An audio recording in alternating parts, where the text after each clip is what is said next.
I understand that Rheem makes several different tankless models, so how do you decide which is the right one for an application? It's a good question, Andy. It's really about anticipated flow rate, making the determination as to how you're going to be using your hot water, if you'll be using a shower or a dishwasher and a washing machine at one point or the same time, for instance. Sure. Can you give a specific example of what that means in a house? Sure. When you're sizing any tankless water heater or any water heater for that matter, you always want to size it for your peak demand application. That's usually during the morning hours when many folks are showering.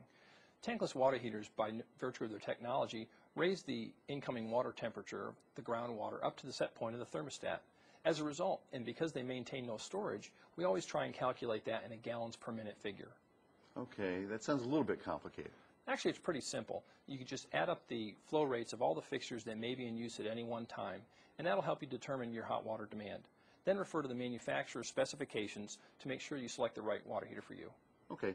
What about climate? Does that affect how the unit operates or which model you should select? It's a good question because, as I mentioned, the water heater raises the groundwater temperature to the set point of the thermostat.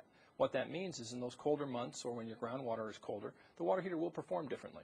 So if you live in a colder climate, you may want to consider a larger unit, perhaps? That's true. That's very true. In fact, that's part of the reason that Rheem has put together some sizing information that we include with our water heaters and also on our website at rheemtankless.com.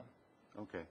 And so I understand that to keep a constant temperature, the flow rate may decrease, and you need to consider that if you live in a colder climate. Be sure to scale to meet your needs. That's right. And the next step is to consult your local building codes to make sure that you select the right water heater for you as well.